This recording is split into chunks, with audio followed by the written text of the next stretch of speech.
hidup yang tidak diuji tidak layak dihidupi. Jadi manusia itu hidup harus diuji. Diuji itu berarti ada proses yang harus dihargai, bukan hasil akhir, tapi proses itu. Welcome to Cameo Project. Tekan tombol subscribe-nya yang warna merah ya. Nah, jangan lupa juga pencet tombol lonceng biar dapat notifikasi. Langsung, cus!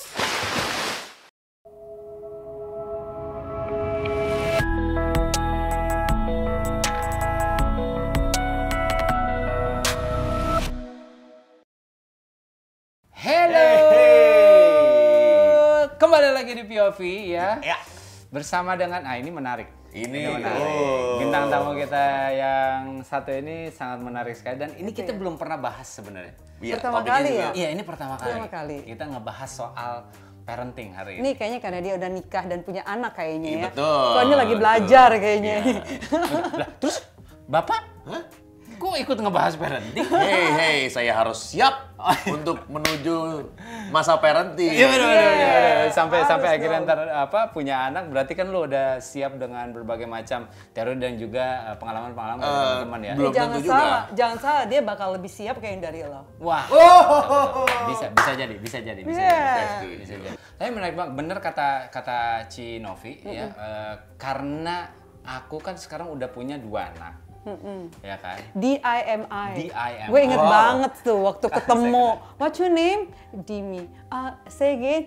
DIMI. Oh, anak Reza banget, buset. Gue mengalami yang mungkin salah satu orang tua yang bisa dibilang tidak ada orang tua yang siap sebenarnya. Yeah. Mungkin itu adalah gue. Jadi gue pikir ya punya anak ya udahlah. Punya anak gitu ya. Tapi tercapailah satu siklus kehidupan punya anak gitu. Iya, tapi ternyata punya anak itu banyak banget yang mesti dipelajari dan banyak hal yang akhirnya pun juga gue juga mengerti bahwa gue kayaknya nggak bisa menerapkan apa yang orang tua gue terapkan kepada gue dulu waktu mendidik gue gitu. Jadi banyak banget pusingnya gitu. Ternyata nggak gampang. Karena memang menjadi orang tua is the hardest job, pekerjaan yang paling sulit ya. Paradoksnya pekerjaan yang paling lu cintai juga nggak sih? Iya kan? Jadi itu kesannya berlawanan, paling sulit, paling sulit deh. Tapi juga paling yang kita cintai. Pekerjaan paling sulit yang kita cintai. Iya nggak sih, mixed feeling banget. Karena ya apalagi kalau aku yakin sih menjadi orang tua biasanya diwariskan nggak sih apa yang kita dapatkan dari orang tua, terus kita terapkan, karena kita anggap itu yang benar. Aku tuh kan aku tumbuh sebagai anak yang broken home. Mulai curhat ya. Jadi waktu gue mau menerapkan ataupun juga memberikan mau mendidik Dimi dan juga Kara, aku tuh nggak punya panduan, pakem gitu. Pakemnya itu seperti apa ya gitu. Karena jujur nih ya, waktu Dimi kecil gitu ya, dia kan suka banget sama Lego kan. Gua ngajakin main Lego nggak bisa, karena nggak tahu caranya main Lego gimana. Kesiannya gitu. Masa kecil lu ya. Ternyata nggak gampang, apalagi gua yang punya background broken home. Akan jauh lebih sulit untuk gua Belum tentu sih, selain dari panduan nggak ada, sebenarnya memang kebanyakan yang akan melakukan adalah apa yang dia terima. Dia nggak punya, dia nggak mau belajar juga dan melakukan hal yang sama. Itu yang negatif. Tapi kalau gue lihat malah maunya opposite, bahwa gue nggak dapet, gue kepengen berikan yang terbaik buat Dimi dan Kara. Gue mau nanya nih, walaupun lu nggak punya panduan, tapi gue punya anak, gampang lah ngedidik anak. Emang apa sih yang ada di pikiran lu? Gue nggak bilang kalau misalnya dari gue nggak punya anak terus habis itu gue bilang karena gampang lah ntar dilihat aja ntar. Enggak, karena memang nggak sejauh itu gue mikirnya. Karena buat istilah gini, sesimpel gini, gue married punya anak. Gue untuk istilah gini, satu kebanggaan adalah ya kalau misalnya gue punya istri dan punya anak gitu. Buat gue apa sih yang gue bisa banggain lagi selain itu? Maksudnya bukan seberapa banyak mobil yang gue punya seberapa banyak atau seberapa besar rumah gue gitu. Enggak gitu. Tapi pada akhirnya yang bisa gue banggain adalah anak-anak dan istri gue gitu. Karena memang yang gue alami pun juga gitu. Ternyata tidak gampang gitu. Dan memang jauh banget ya. Maksudnya kalau misalnya kan Cici kan psikolog. Ya. Anak khususnya, Psikolog ya kan? anak, oke. Psikolog anak. Nah, kalau misalnya ngelihat dari parenting zaman dulu sama zaman sekarang, mama aku itu ya, Ci ya, mama aku itu selalu punya satu kata, ya, satu kata ini sebenarnya itu positif. Oke. Tapi nggak tahu kenapa kalau misalnya dia ngomong, yang masuk di otak aku tuh negatif. Iya. Sebenarnya gini, kata itu sebenarnya positif banget, katanya coba. Oke. Apa yang negatif dari kata Iya, mencoba, iya. ya kan? Segala hal yang Iya. kalau misalnya memang untuk kita bisa lewatin ya ini coba dulu Iya, gitu kan, itu betul. positif banget. Iya. Tapi kalau misalnya mama aku yang ngomong ya, coba, coba, coba pegang, coba. Jadi kan negatif ya. Apa yang aku dulu kan pokoknya kayak dulu hal simple lah, nggak boleh ngeliatin orang. Kalau orang lagi makan nggak boleh diliatin. Iya. Main ke rumah teman nggak boleh minta makan. Kalau aku bilang sih stylenya parenting zaman dulu sama sekarang yang membedakan adalah teknologi. Kalau dulu kita dibesarkan dicicil. Jadi dari kecil sampai TK misalnya apa yang boleh, apa yang tidak boleh itu dicicil. Orang tua yang menentukan, guru yang menentukan, nurturing yang menentukan. SD kelas 1 sampai SMP apa aja sih yang boleh masuk, SMP apa aja, SMA apa aja. Jadi kita punya, coba deh zaman dulu, zaman gue kayaknya sih ya. Dan majalah quote and quote yang XXX misalnya, yang porno-porno itu kan, itu dapatnya mana? Dari SMA terus diimport masuk lagi. Diem-diem ditumpukan baju anak-anak cowoknya ya. Tapi zaman sekarang, coba perhatikan anak diberikan langsung semuanya, jebret. Akses, full Iya. akses. Karena dari kecil nonton aja pakai HP, pakai gadget. Iya, iya. Supaya tenang jawabannya, supaya anteng jawabannya. Tapi orang tua lupa. Diberikan sekaligus pada saat anak tidak punya filter antara benar dan salah, pemahaman itu belum ada. Kalau kita kan tadi dicicil. Iya. Dia terima semua sekaligus. Ini yang membuat anak-anak melihat dunia terlalu cepat, terlalu dini. Filternya nggak ada. Nah, teknologi ini. Nah, ini juga yang membedakan itu yang kalau dari negatif, tapi yang positifnya menjadikan anak-anak generasi sekarang, milenial ataupun generasi alfa, menjadi anak-anak yang paling tinggi intelijensianya. Ya, ya. Oke. Paling berpendidikan tertinggi dibandingkan dengan generasi sebelumnya. Karena anaknya cuma 1 atau 2. Berarti itu ngomong soal fasilitas ya. Betul. Semakin banyak fasilitas yang mempermudah, semakin daya juang anak ini semakin rendah. Karena dilayani. Karena dilayani itu bayangkan saya punya anak yang konseling dengan saya itu 14 tahun masih disuapin makan loh. Hah? Celana aja masih dibukain. Jadi kalau dia pulang sekolah kaki tangannya tuh direntangin semua. I'm not joking. Yang satu mbak Macam film Iron Man ya? Kalau saya dia pulang ke markas, dia cuma gini doang, semua copot-copot gitu. jadi ya itu mandi aja masih dimandiin. Padahal bisa dibilang pubic hair-nya rambut kemaluannya aja sudah tumbuh loh. Ya jadi 3 stages itu yang kalau datang konseling itu antara 2 sampai 4 tahun.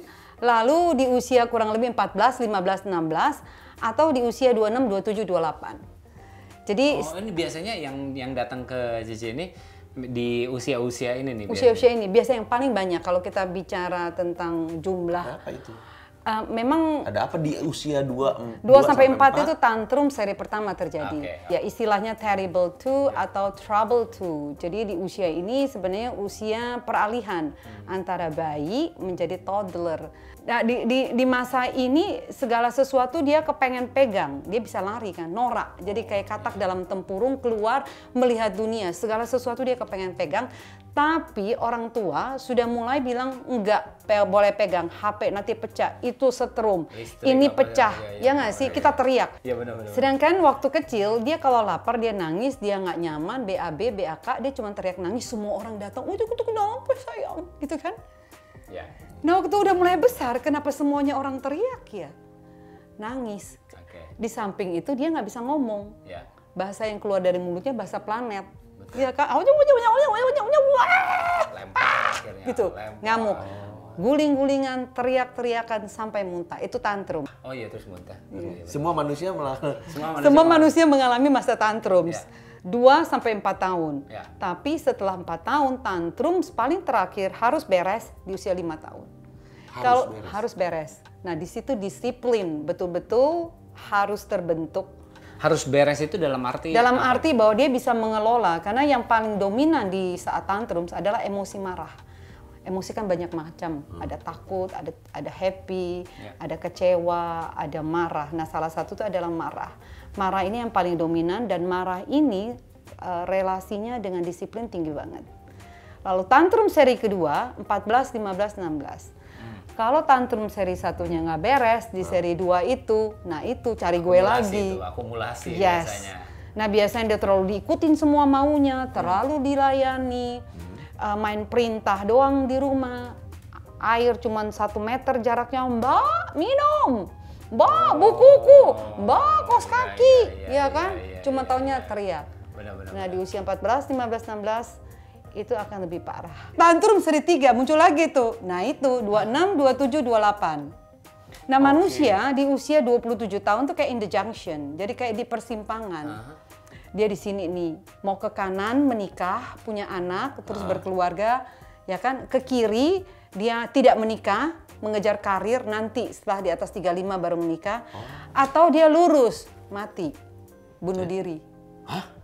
Oh itu jadi cukup rentan banget dong. Oh iya, usia itu. dan lihat deh kalau Google 27 Club, itu usia di mana banyak sekali artis terkenal, penyanyi, itu mati di usia 27 tahun, bunuh diri. Itu bukan tren?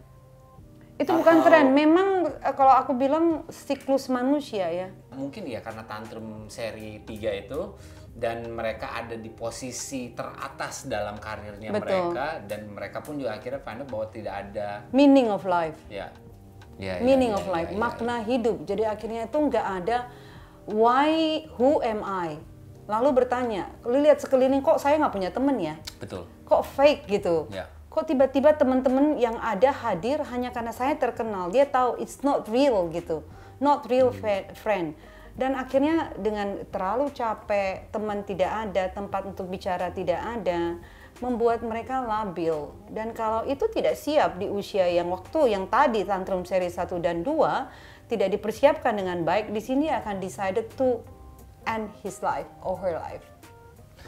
Oke, nah terus dari sisi orang tua, apa yang harus, maksudnya apa yang mungkin bisa dibilang, apa yang bisa dipelajari supaya bisa mempersiapkan anak ngelewatin fase-fase ini? Aku suka pakai kata ini loh dari Socrates. Dia bilang begini, hidup yang tidak diuji tidak layak dihidupi. Jadi manusia itu hidup harus diuji. Diuji itu berarti ada proses yang harus dihargai, bukan hasil akhir, tapi proses itu. Nah proses ini yang terkadang tidak dialami oleh anak-anak kita.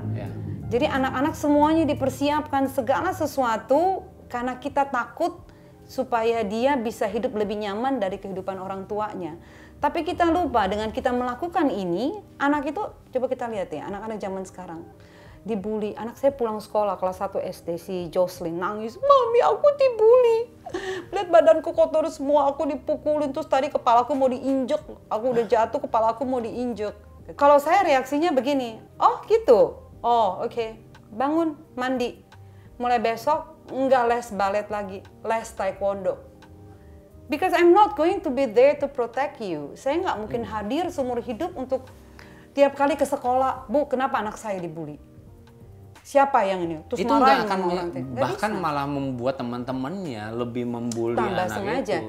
Kita di anak sekolah mama, kan maksudnya gitu. sih, ya ilah, mami's girl gitu ya, anak ya. mama, cengeng, tambah diledekin. Karena kita datang untuk melapor ke kepala sekolah atau wali kelas. Jadi kalau buat saya, kita perlengkapi anak ini baru hello, welcome to the jungle gitu loh. Itu maksudnya yang hidup itu harus diuji, itu maksudnya hal-hal yang seperti yang apa? sederhana, anak 2 tahun, orang tuanya tahu bahwa kalau punya anak 2 tahun jangan kasih sepatunya seperti tali basket, yang satu-satu sampai di atas, kasih yang velcro. Jadi dia punya achievement, waktu pakai sepatunya dia tinggal cetek. Kita bilang, "Weh, keren, anak mama bisa pakai sepatu." Padahal kita tahu bahwa anak 2 tahun fine motoric skill-nya itu belum berkembang dengan baik. Jadi cari yang sepatu jangan yang ngejelimet, cari yang velcro. kiri dan kanan, dan kasih waktu misalnya 5-10 menit untuk duduk di situ. Hari ini kita belajarnya pakai sepatu. Hari ini kita belajarnya pakai kaos kaki. Hari ini kita belajarnya pakai baju kaos. Hari ini kita belajarnya pakai kemeja satu-satu. Jadi setiap hari satu skill. Jadi kasih waktu 10 menit. Bajunya yang mau dipakai yang mana, sepatunya yang mana, tapi kan kita yang siapkan. Jadi yang gampang, terus kita kasih waktu, kita tenang di situ. Papa Reza misalnya ya, berdiri. Di ini hari ini kita pakai sepatu, yang mana kiri, yang mana kanan sayang, terus duduk di situ. Wah, saya sering gagal di situ tuh. Gagal sabar. Gue udah tahu, sengaja gue ngomong itu, karena gue udah tahu, udah ada bocoran. Jadi lewatin itu bersama-sama gitu. Bersama-sama, jadi saksikan. Kan kalau kita makan misalnya, ada biasanya kita negara beragama berdoa kan, terima kasih untuk makanannya, ini anugerah loh dari Tuhan, bahwa apa yang kita makan biar jadi kesehatan, biar kita jadi tumbuh jauh dari sakit misalnya, amin. Nah pada saat ngomong amin, tapi mamanya nggak ada, mamanya sibuk, nikmati makanannya, jangan pakai HP, lihat makanannya, ini apa ya, oh ini beras, beras dari mana, dari padi, di padi tanamnya di mana. Ya kan, ada brokoli di situ, ada sup di sana. Nikmati, jadi apa yang masuk itu adalah berkat. Waktu dia telan, anugerah. Dan dia belajar, orang tua hadir. Jadi apa yang biasanya orang-orang tua, misalnya kayak aku gitu, zaman sekarang yang keliru, yang kita terapkan kepada anak-anak gitu? Sebenarnya lebih kepada satu tadi, ilmu parenting. Membesarkan anak itu harus ada ilmunya kan. Kita membesarkan perusahaan aja ada SOP, ada Standard Operation Procedure. Kalau kita punya itu, kita akan dengan mudah. Lalu ilmu parenting, tahu kapan tahapan tumbuh kembangnya. Tadi hal yang begitu sederhana tentang tantrums, banyak orang nggak tahu. Tantrums dihadapi dengan ngamuk. Dia ikut pukulin anaknya, dimarahin anak teriak, anaknya. dia juga ikut teriak. Dia ikut teriak. Akhirnya jadi satu lingkaran setan. Anak belajar. Kalau marah, lihat contohnya papa. Marah. Berarti kalau saya marah, jawabannya adalah marah. Orang lain kalau marah, saya juga marah. Jadi emosi marah terus dibawa. Anger management yang terjadi. Iya kan? Pokoknya nanti kalau kerja, saya nggak cocok dengan orang lain, saya marah. Gitu. Saya nggak cocok, saya nggak pernah diajarkan bahwa apa yang kamu mau tidak selalu kamu dapatkan. Nah iya itu. Itu loh. Karena itu kan real banget, itu kehidupan sekali. Betul. Gitu. Lalu yang kedua adalah pembenaran diri. Maksudnya? Pembenaran diri jadi kayak, gua kan kerja kan buat lu makan, buat lu segala macem, buat lu sekolah, gua kerja loh. Jadi lu paham deh, susah loh cari uang. Kata dia, yang suruh lahirin gue siapa? Jadi anak tumbuh besar seperti apa itu adalah tanggung jawab orang tua sepenuhnya? Yep, karena orang tua adalah pendidik pertama dan terutama. Kebayang nih kalau gue punya anak, oke, intensitas gue dalam menjaga mendidik itu di awal karena dia masih kecil nyantai lah, gue masih bisa prioritas ke yang lain. Ini gue awalnya sebelum ngobrol gitu ya. Terus nanti gue baru kalau misalkan gue punya anak cowok, cewek, gue akan khawatir waktu dia udah mau teenager nih. Gue mesti hati-hati nih dia gaulnya sama siapa nih. Jadi gue taruh intensitas gue tambahin. Iya. Ini kan padahal golden age 0 sampai 6. Iya. Iya kan? Ternyata salah dong, itu kebalik. Iya, benar. Justru jangan dibolak-balik. Yang iya. paling penting itu di usia 0 sampai 6 tahun. Itu absorbent mind. Jadi dia absorb segala sesuatu yang diberikan 100% tanpa filter. Ingat, anak di usia 0 sampai 14, aku harus bicara yang memang seharusnya diterima oleh sebagai seorang anak gitu loh. Kadang-kadang kita percaya anak itu kan tanggung jawab. Betul. Mereka butuh kuantitas dan kualitas waktu kita. Mereka tumbuh dan berkembang setiap hari, setiap menit, setiap detik dalam hidupnya.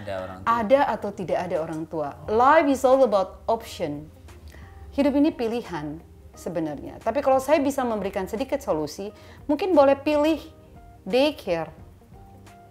Daycare yang tepat, yang sesuai dengan apa yang kita mau. Jadi punya visi misi yang sama, gitu. Jadi masuk ke daycare, tapi jangan lupa begitu pulang ke rumah tugasmu adalah hadir buat si anak. Ini sih bukan promosi sih, Cuman setahu saya Cinovi ada daycare. Iya. Nggak bener daycare, maksudnya gini, kan bingung kan, oh ya berarti jawabannya ada daycare. Iya. Karena dulu aku tuh idealis banget. Saya tuh dulu idealis banget. Jadi kalau mau punya anak, you harus yang urusin sendiri. You yang harus hadir gitu. Tapi akhirnya belakangan 10 tahun belakangan ini jadi kayak aduh capek ngomongnya gitu ya. Karena dari seminar, dari talk show, dari acara TV, dari menulis juga, dari sosmed. Tetap saya melihat bahwa memang mengedukasi itu nggak bisa dalam sekejap. Akhirnya saya yang ya udah lu nggak bisa, lu kirim deh ke daycare gue yang didik anak lu deh, jadinya kayak begitu. Paling enggak kan maksudnya ini dibikin atau dibuat berdasarkan kebutuhan. Betul, ya kan? betul. Jadi karena banyak orang tuh yang bilang ya daripada kayak begini terus Mbak bikin aja daycare jadi kita bisa titipin. Jadinya kayak begitu. Jadinya kita bisa titipin. Jadi kita bisa iya titipin. Iya sih, benar. Tapi jangan salah, daycare gue agak galak gitu loh. Benar-benar begitu sampai dijemput aja pulang, itu dia nggak boleh pegang HP. Tugas dia di dalam mobil, atau di dalam kereta, atau di dalam bus, dia harus ada tugas bersama si anak. Hafalin rhyme ke, origami ke, pokoknya ada kegiatan. Sampai di rumah, lu kagak boleh ngapa-ngapain. Itu ada cerita di situ, ada ngapain di situ, harus ngajak anak lu ngapain. Selama beberapa jam itu, sampai dia tidur. Jadi bukan cuman daycare aja. Kan nitipin gitu, anak tapi, doang. Iya. Tapi tanggung jawabnya pun juga nggak lepas ya. Gue baru tahu loh ini. Iya. Ini baru tahu loh. Bener, jadi artikel ada di situ, terus sekolah juga termasuk. Jadi ada preschoolnya, ada TK-nya. Jadi anaknya seharian di situ, tapi terus bersekolah di sana. Penutup mungkin kalau si Friedrich Nietzsche pernah bilang, dia pemikir dari Jerman, dia katakan begini, ajarkan anak-anakmu punya alasan yang kuat untuk hidup. Karena alasan kuat untuk hidup itu yang membuat dia bertahan dalam setiap situasi dan kondisi. Kenapa dia hidup? Kalau misalnya ada orang tua yang nonton dan mereka tertarik dengan daycare-nya Cinovi, nama daycare-nya?